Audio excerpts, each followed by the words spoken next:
Hello, everyone. Thank you for coming to today's webinar. My colleague Carmen Huidobro will make the introduction to today's session. Carmen, please. Dear participants, welcome to today's webinar about the multEE project. Thank you so much for your participation. Please, I would like you to turn off the cameras and microphones of your devices. Mr. Dimitrov, thank you so much for presenting today. Let me introduce you the topic of the webinar. The multEE project, financed by Horizon 2020, aims to enhance the quality and implementation of energy efficiency policy planning on different administrative levels across its beneficiary countries. The project intends to introduce an innovative monitoring and verification scheme based on a bottom-up data collection process. Through this process, the outcome of energy efficiency measures will be ensured to be correctly evaluated and useful for future energy efficiency planning. Today's presenter is Dr. Konstantin Dimitrov.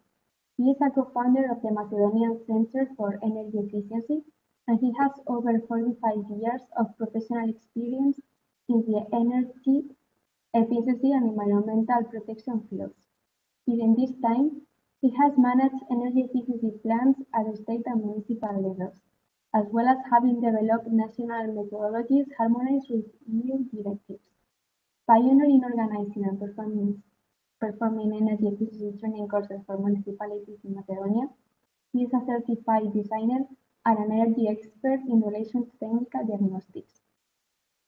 Now, I will remind everyone to please turn off your cameras and microphones during the webinar. This webinar is going to be recorded and published in our website, in case you're interested in watching it later. Finally, if you have any questions, please write them on the chat, and they will be responded at the end of the presentation. Thank you very much for your attention.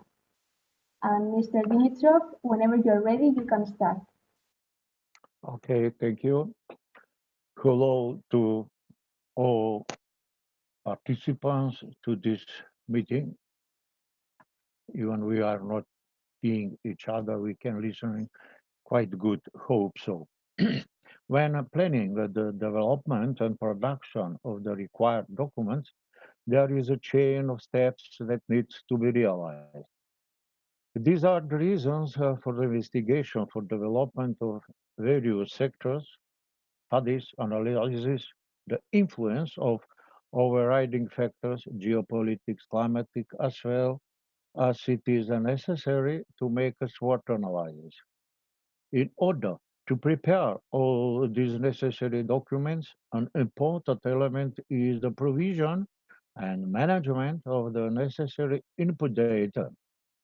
In this direction, today's presentation of the results of the project multEE in the organization of LEDS is something that we owe to them. Thank you to them. And MUTSEF is a scientific, multidisciplinary, non-for-profit association providing intellectual, technical, and project management support services in the energy and environmental field nationally and worldwide. This mission is to increase the energy efficiency and environmental protection at national level by capacity building, identifying and implementing energy efficiency measures in the cooperation with governmental institutions, local self-government units, engineers, donor organizations, and ecologists. We have no intellectual or financial ties to vendors, manufacturers, and contractors or to any other third parties. Here are shown some of our accreditation in the field of education and training of energy auditors and authorization to issue certificates to them or for the new buildings which are built harmonized with the new ordinance of energy efficiency of buildings, energy passports. And we are very proud on a small award, Energy Globe. Multi project was realized of 9 countries, where Macedonia was only one which was not member of EU. Because of it, we are very proud. The multi-project aims to improve the consistency and quality of energy efficiency policy planning and implementation through innovative monitoring and verification schemes, as well as through improved coordination between different administrative levels. In order to reach this goal, 2 sub-goals have to be achieved.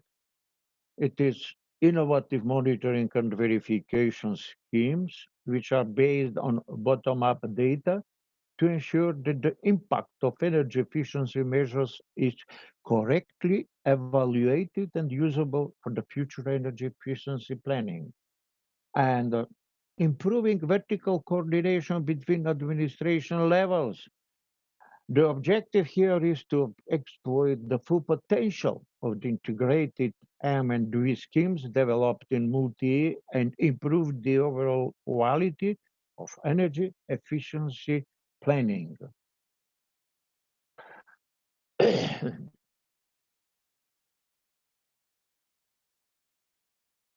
Expected results are to improve capacity of public officers, which with multi directly affect those officials who do and will work and get involved with the M&V schemes. The aim was to target all levels of administration and the range of energy efficiency and sustainable energy plans attached to them.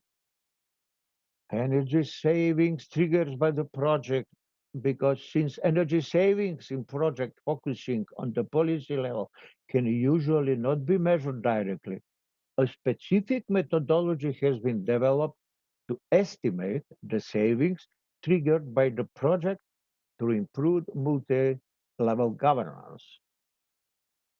And multEE had an important impact on improving the quality of energy efficiency directive and energy service directive implementation with regard to monitoring and reporting achieved energy savings. Since the IT tool is not only recording and calculating energy savings, but also CO2 savings, the IT tool developed by multEE is also well suited to facilitate the implementation of the new governance framework proposed as part of the winter package, which foresees a closer alignment of energy efficiency and climate policy. Planning the development of any company, municipality, or state is the primary task to ensure development. With the specific attention, we sanctify the development to be sustainable for the society. This implies ensuring maximum fulfillment of the needs of the inhabitants from domestic resources where possible smaller import within the least adverse impact on the environment, with minimal financial cost allocated according to priority, but without forgetting certain areas.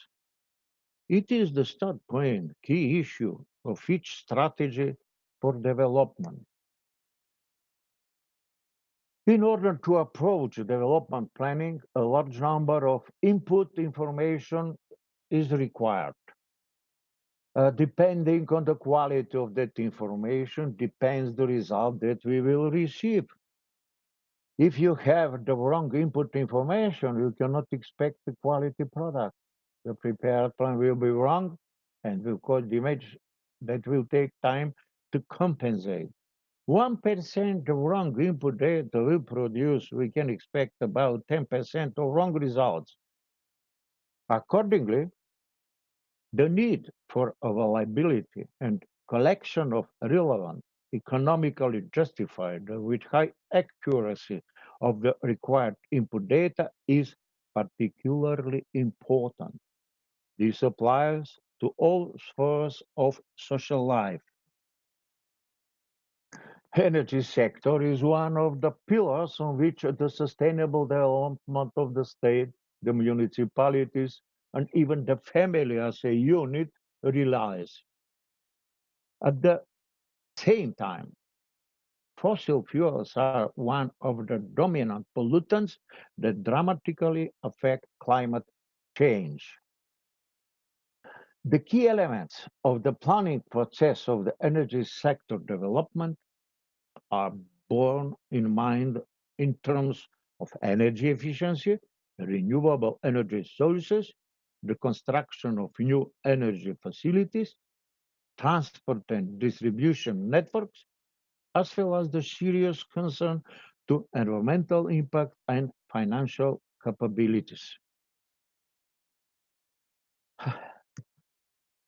The world is going to reduce the end use demand of energy, as shown here. The expected demand for energy is reduced by 27%. It is under blue scenario of EU 28 member states, different scenarios.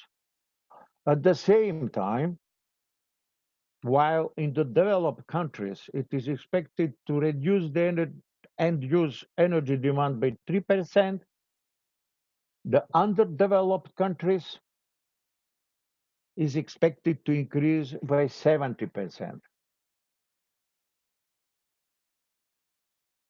Current energy efficiency programs, such as those of the Energy Efficiency Directive, oblige all EU member states to report achieved energy savings on a regular basis. The requirements in reporting achieved energy savings therefore need to guarantee comparable results of their energy efficiency improvement efforts, as well as a decent monitoring and verification process.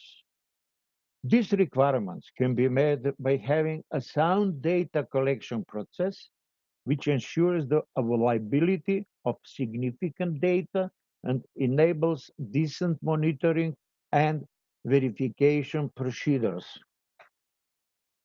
The monitoring of energy efficiency targets, be it on local, regional, or national level, requires assessing the impact of energy efficiency policies and measurements in terms of energy savings and consequently their contribution to the energy efficiency target. A directive assessing the impacts requires the collection of various data on implemented measures. In supporting consistency and high quality, energy policy decision makers need to be supplied with relevant data on implemented measures. The main focus is on how to collect the data needed in order to monitor and verify energy efficiency measures. There is no universal recipe to collect such a data. This depends on the needs, situation, time, and resources. The data collection process presented here have to be considered as a guiding principle, not claiming that the suggested process is the universal method to collect data. So, we have to see which measures to be monitored, which data per measure have to be considered, where from to collect the data, which bodies are responsible for data collection, definition of the gathering process of the data, and at last, but important, verification and data control. Energy savings can be achieved through a wide variety of energy efficiency measures, such as thermal renovation, improvement of heating systems, or more efficient appliances across all sectors, be it residential, manufacturing, commercial, or transportation. Thus, energy saving affects numerous economic players such as households, governments, utilities, manufacturers, and so on. Essential for good monitoring of energy saving measures requires a clear definition of the measures that will be implemented to reach the saving targets. To measure national energy saving, both top-down and bottom-up methods can be used. Using bottom-up methods, the energy savings of individual measures are used, added to the saving results from other specific energy efficiency improvement measures, ex post based on actual results rather than forecast. A top-down calculation method is to understand that the national or larger scale aggregated sectorial savings are used as a starting point for the calculation of the level of energy savings ex ante based on forecast rather than actual results. Quite important questions are: in which sectors will or can energy saving be achieved? Which measures shall be monitored?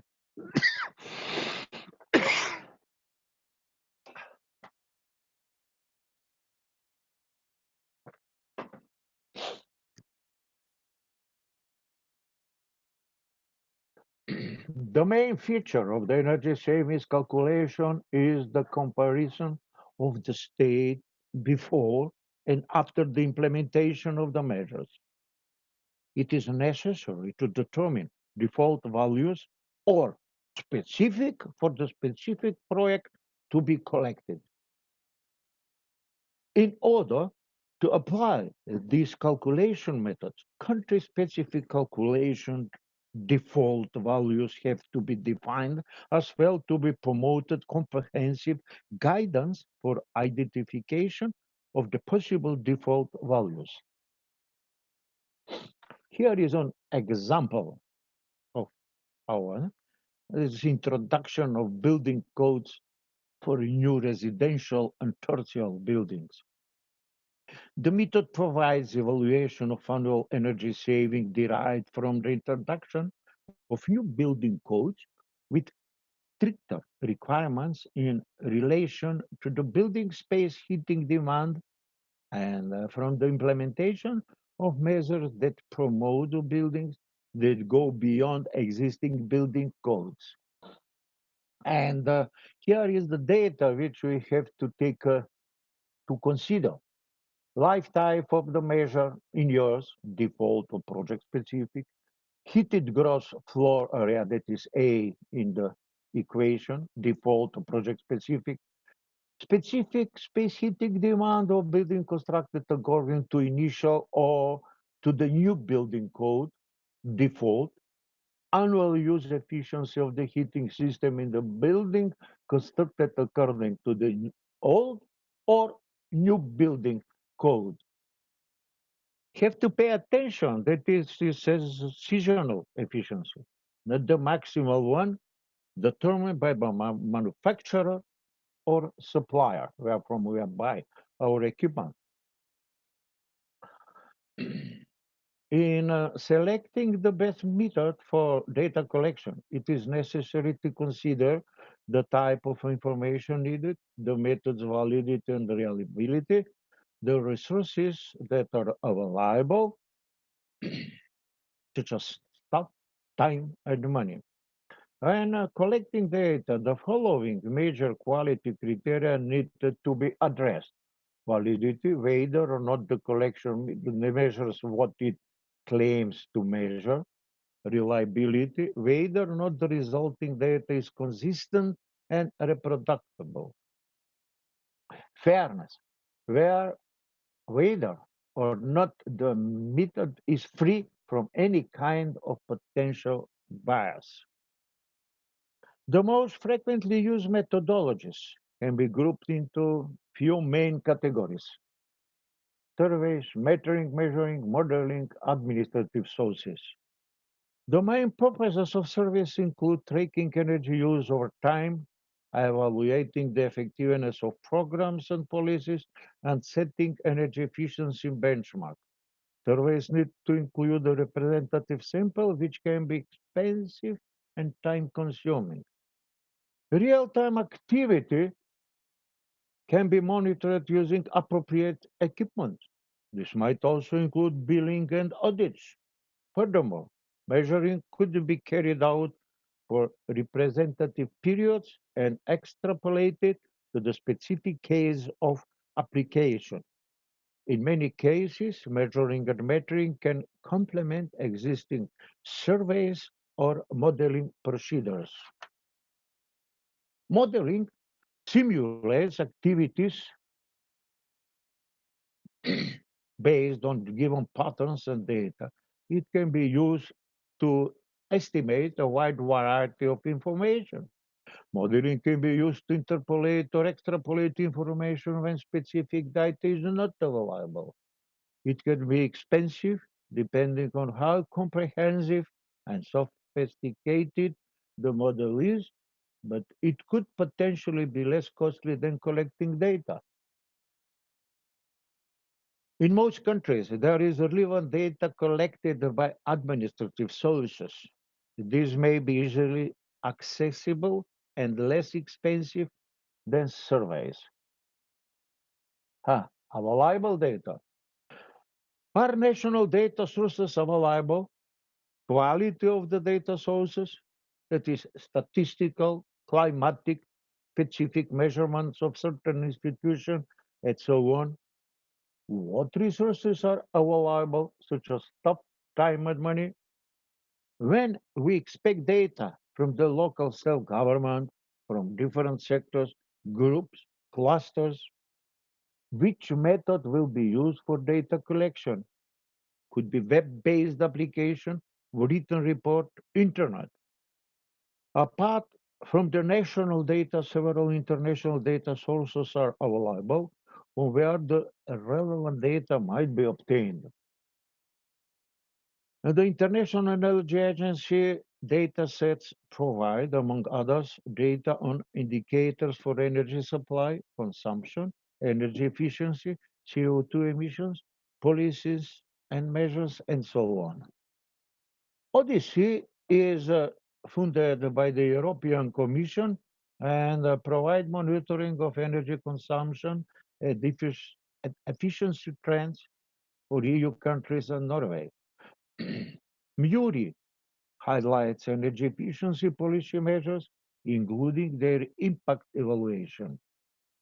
Eurostat covered the EU member states, the candidate countries of Albania, Montenegro, Serbia, Republic of Macedonia, Turkey, Iceland, and Norway. Energy statistics include data on production and consumption by fuel type and sector.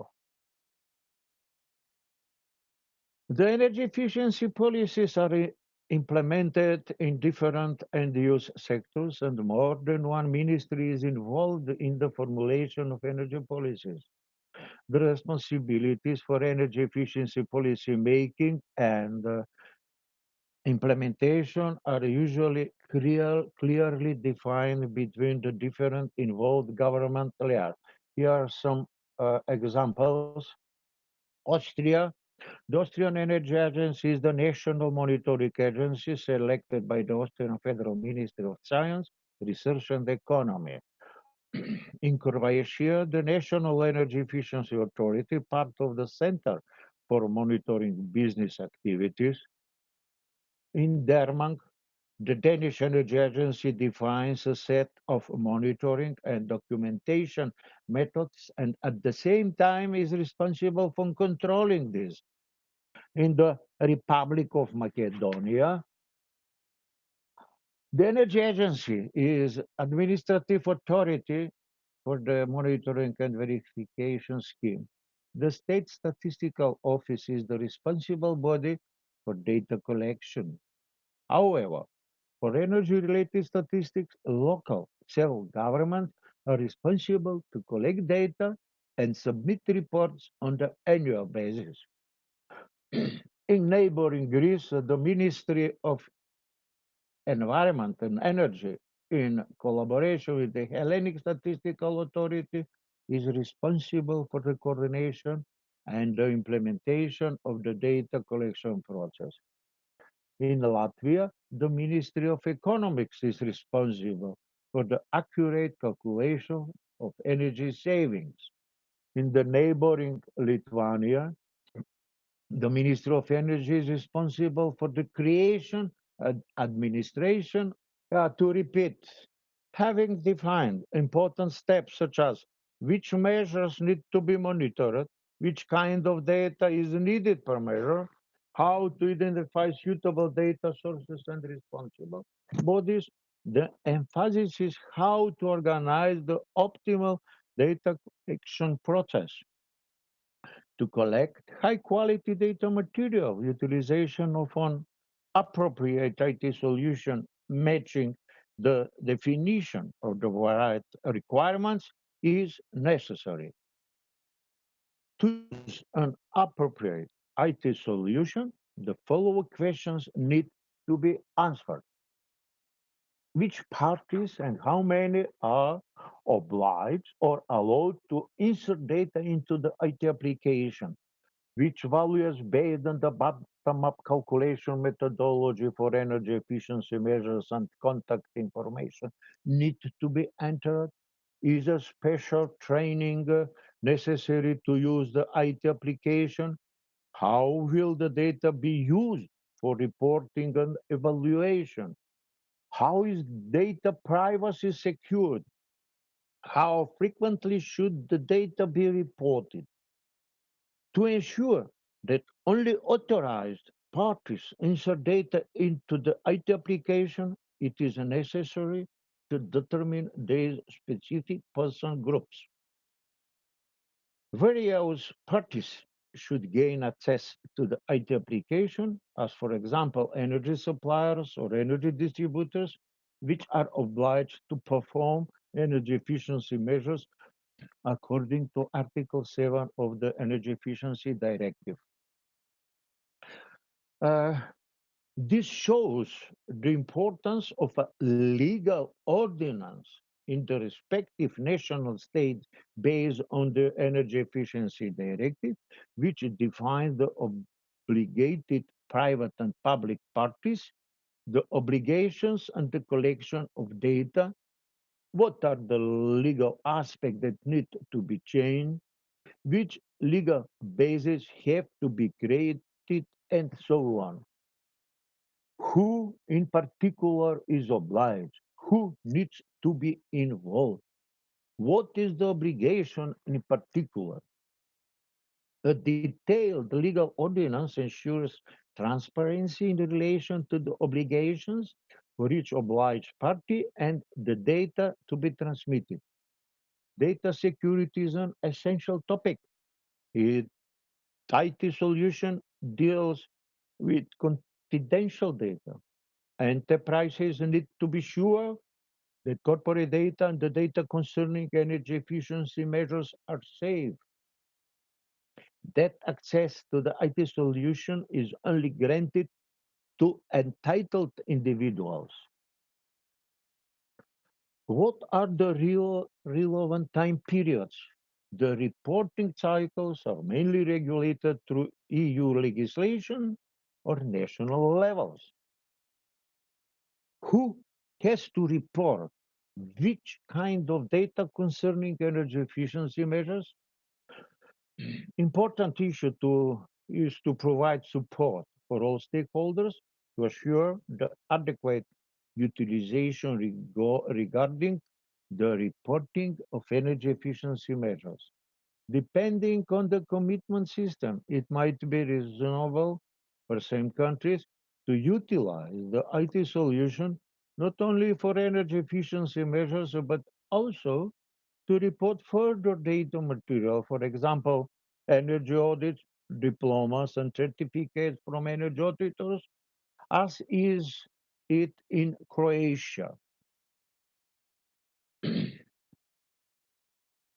To increase the effectiveness of the verification and the control process, as well as the monitoring and verification schemes as a whole, the development of an integrated IT system is essential in order to verify the reported data based on the bottom-up calculation methodology. Numerous components need to be acquired. For different kinds of energy efficiency measures, various types of evidence is necessary.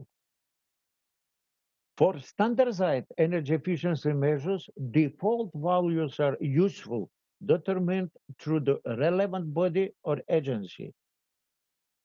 For some energy efficiency measures, project-specific values can be used, need to be proved through the obliged party. Sample size and representativeness. Article 7 of the Energy Efficiency Directive requires that a control system is put in place that also includes independent verification of a statistically significant proportion of the energy efficiency improvement measures.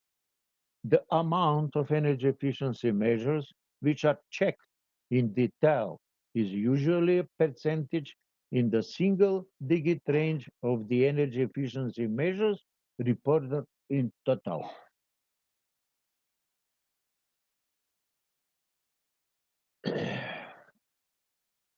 An important issue is what measures are controlled and verified, as it makes a great difference in the amount of data that has to be controlled. The responsible body need to determine at what point energy efficiency measures are controlled and verified.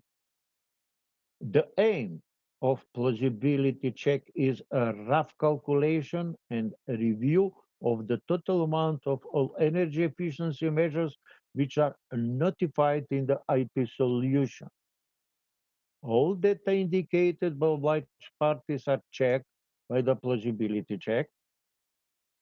This process is executed to a large extent automatically by desktop checks supported by the IT solution. Within the scope of the plausibility check, various reviews for measures based on default values are possible. For example, have all required fields been filled in correctly? Are there involved combination or deviation from default values? Was the energy saving goal per obliged party fulfilled? Have obliged parties reported energy efficiency measures at all? Has the same energy efficiency measure been reported twice? Double counting that. Is the amount of energy efficiency measures per category for one country possible at all?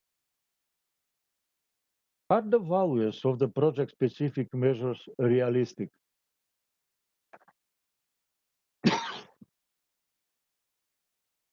The plausibility check for measures based on project-specific values is carried out by means of statistical outliers, for example, extremely high energy savings compared to similar energy efficiency measures.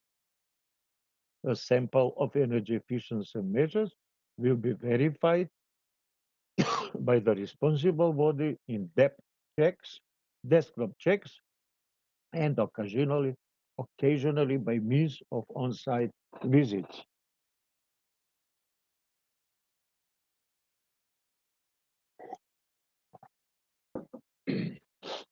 The total sample should contain conspicuous energy efficiency measures identified through the plausibility check, external suggestions, and a random sample of energy efficiency measures.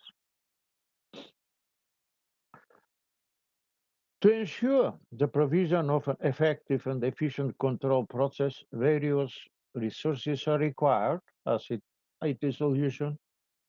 for the reporting of the energy efficiency measures, bottom-up methodologies which simplify the reporting of energy efficiency measures, personal resources with adequate educations, IT training, knowledge of statistical evaluation, legal ordinance which defines the obligations of the obliged parties and the possibility to treat with punishment.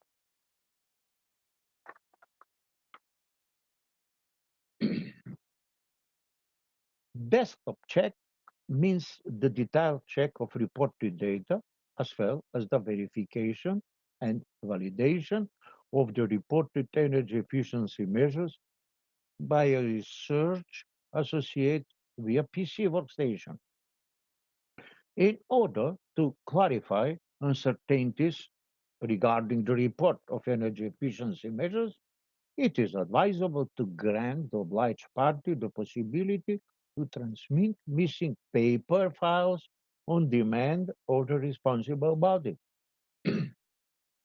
Topics regarding the detailed desktop checks are general information, verification process, a validation process, evidence.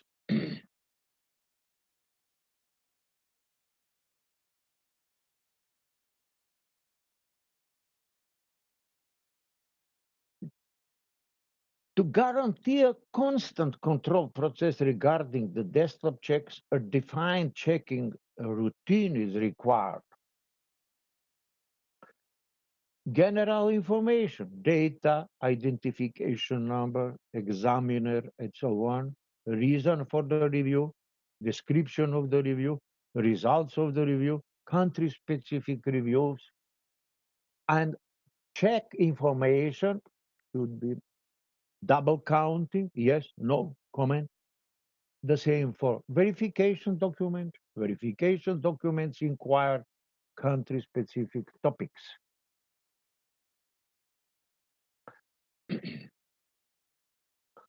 On-site checks are a useful tool to verify energy efficiency measures in detail on the premises of the company and increases the presence of the authority in charge. This kind of review takes a lot of resources and sometimes it is not possible to review measures on site. Those measures can be controlled by detailed desktop checks.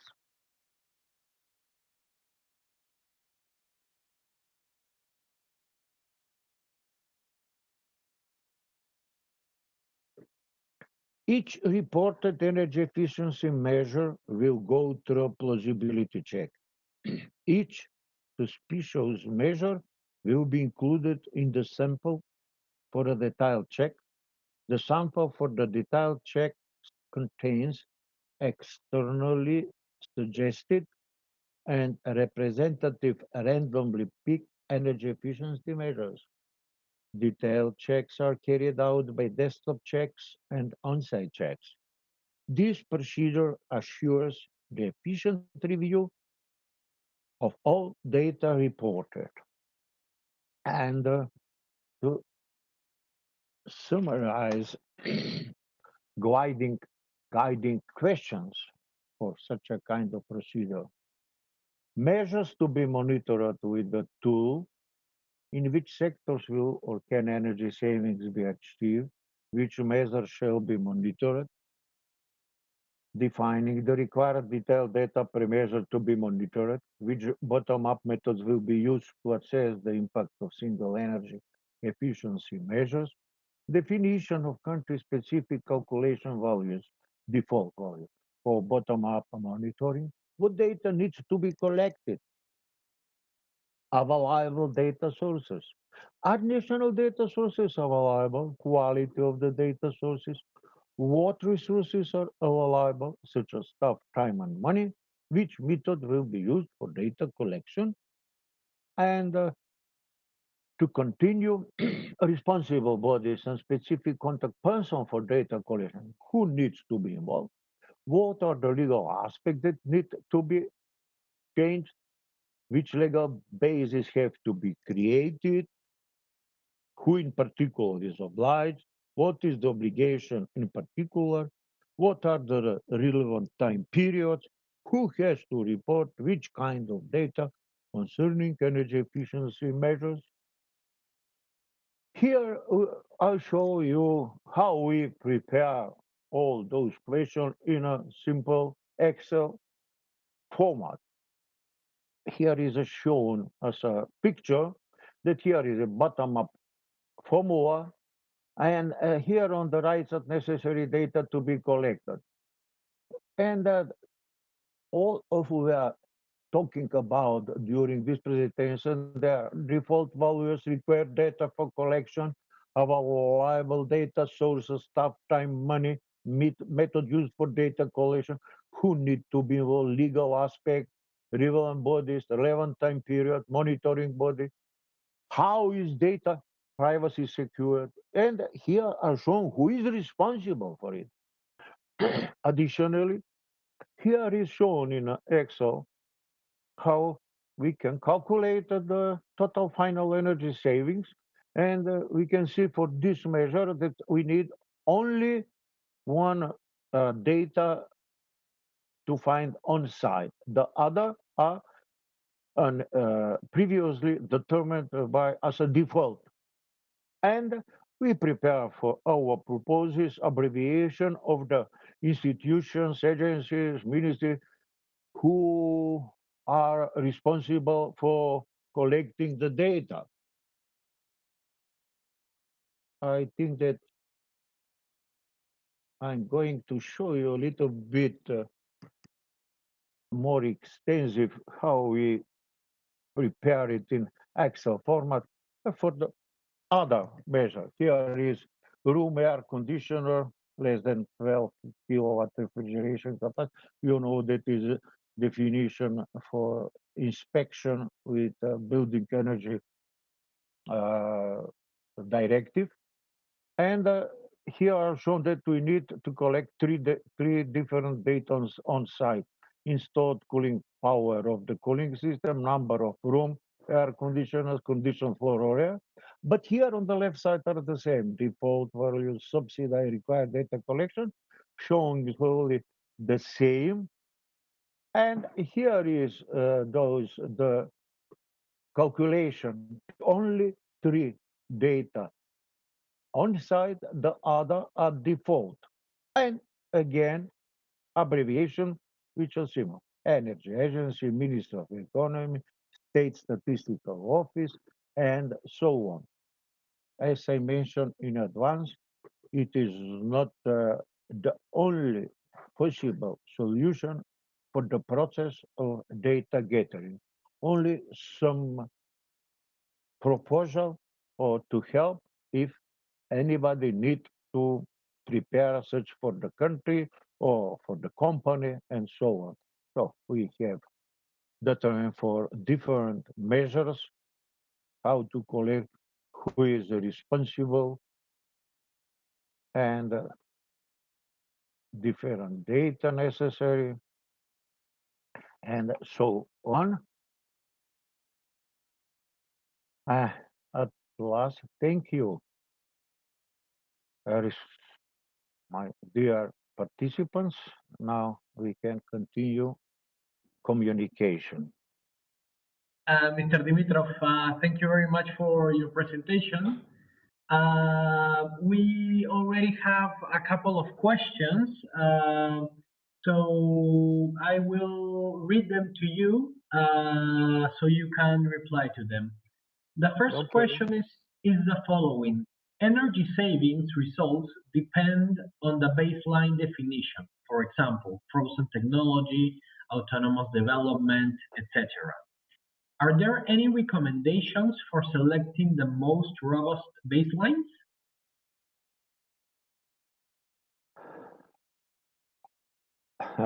Okay, it is okay, very good question. And as I try to show, for each country and for each measure, it should be determined the default values depending on the technology which is mostly used in the country, to be compared with the best on the market. And how we can find it? We use the different directives and standards where they were shown and to accept in as default values. When after that, it should be shown on the public review to communicate with the stakeholders to see are they properly chosen for correction and to discuss them. That is maybe the proper way how to find those data. That not the most robust baseline is that what is existing in the country. But it is really have to pay a lot of attention how to choose them. In different countries, we have a different base or default data. Even there is some suggestions. If you cannot determine it for your country or specific field, then have to use default values or more frequently used in standards or those international statistical data. That will be maybe enough.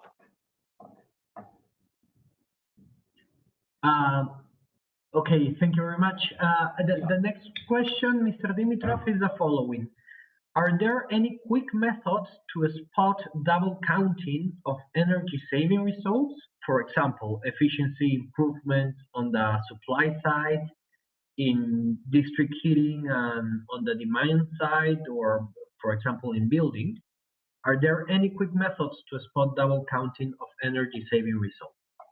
Yeah.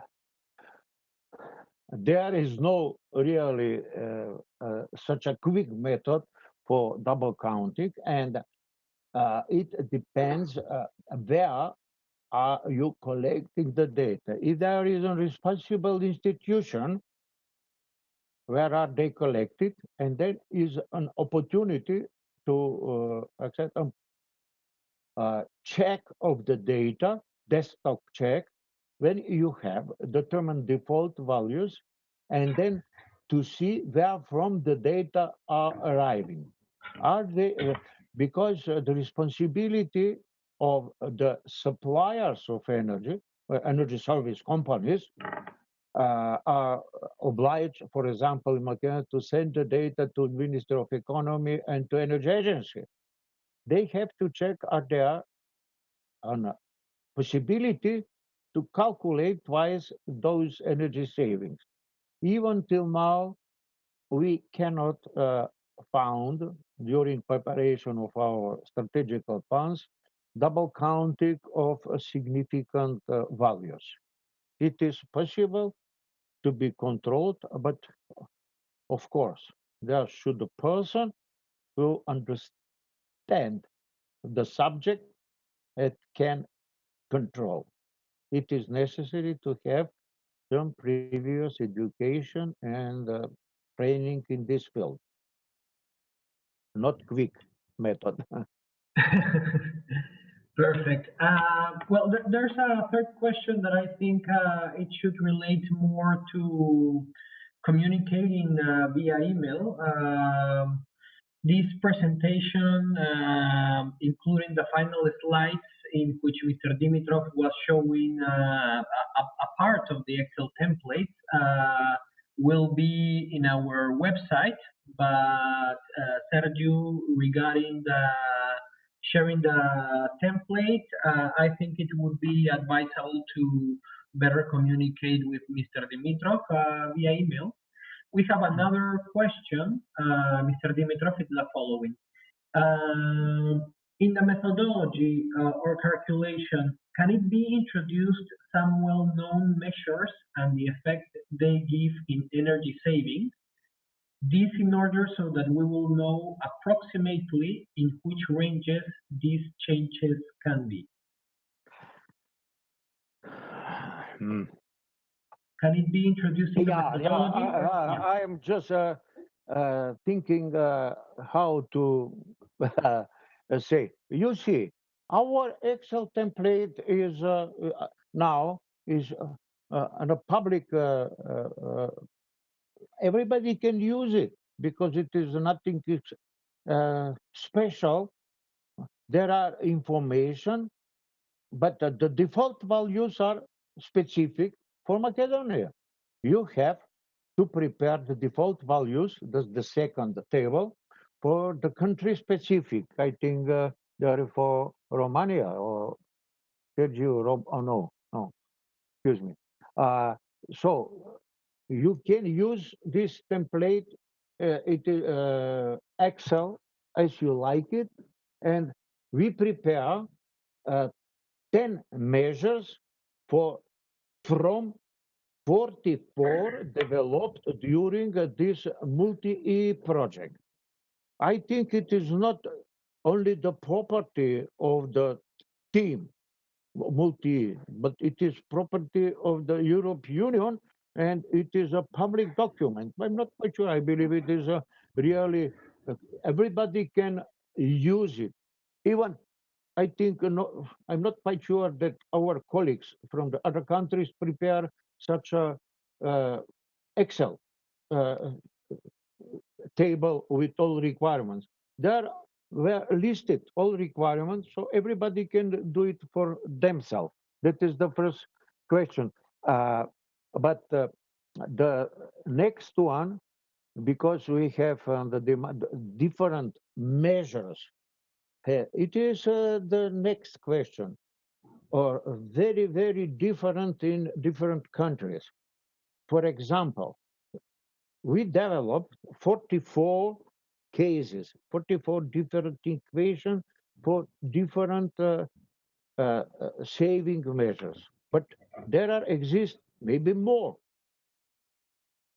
Those are shown and I think are accessible on the internet on the site of multEE project 44. We decide here in Macedonia to accept 10 of them which we wish to involve in our country as addition to 20 previously determined measures or measures of calculations how to calculate savings of energy efficiency measures.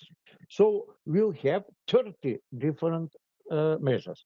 And as additional, with this project, we developed a monitoring and verification tool, which is used in Croatia, in Bosnia.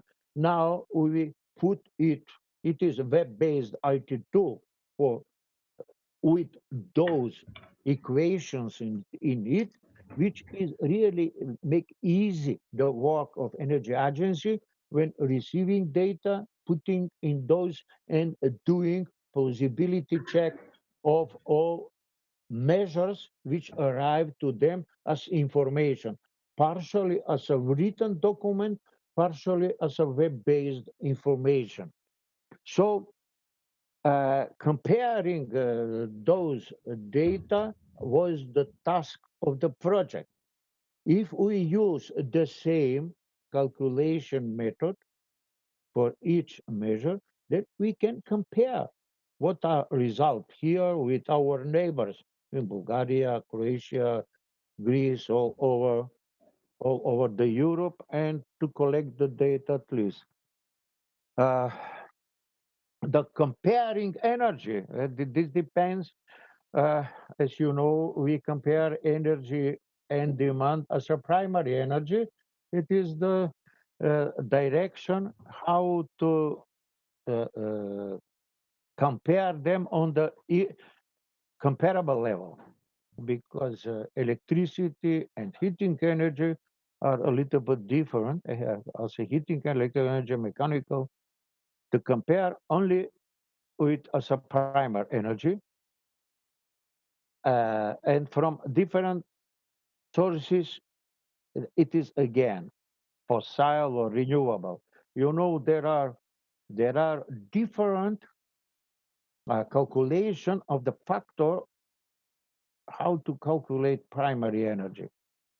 I'm not quite sure that we have on the European level only one methodology how to calculate influence of the total and the demand of energy as a primary energy. For example, when we are talking about the gas, we are calculating 1.1 is the energy in inlet and outlet of the energy. We spent 1.1 primary energy to have final energy 1. Or so renewables, there are different factors. There are a lot in literature, different approach, and I cannot say which is the regular, especially for production of electrical energy, which depends of the level of production is in a thermal power station, the participation, the share of hydro potential, the share of production of electricity of renewables, and so on. In our country, we have calculating that 3 kilowatt of energy is necessary to have 3 kilowatt primary energy, 1 kilowatt hour in final energy consumption. But now it is reduced to on the level 2.2, I think so. That is what I can say about those calculations on the demand side and the production side. Excellent. Mr. Dimitrov, I don't know if you have something else to say because we have already also reached the end of the webinar. What? We have, I don't know if you wanted to add a final thing because we have already reached the end of the webinar. Aha. Okay. We just spent the time. What was on disposal, huh? Yes. I don't know if you wanted to add something else. If anybody need to continue discussion, there was our email, and I'll be quite glad to continue communication, to share our experience, or even to offer our common collaboration in maybe future EU finance project like Horizon or Intelligent Energy and so on. We are open for collaboration to share our knowledge and to receive the extended knowledge from our partners. It is good when we collaborate and share our experience between us, which is maybe the main task of the LEDC. What are you doing? That what we are expecting, huh? Yes, indeed. Okay, as everyone knows, this webinar has been recorded. The presentation, the PPT presentation, will be also uploaded to our website. The contact information of Mr. Dimitrov is there, or if you need to be put in contact with him, you can also address us and we will do so. That's also part of our mission. Mr. Dimitrov, thank you very much for your presentation. To everyone present here, thank you very much for your attendance. We hope you have a very good day. Okay, thank you for organization. Perfect. Thanks to you, Mr. Dimitrov, and bye-bye to everyone. Take care. Bye-bye. Till next meeting.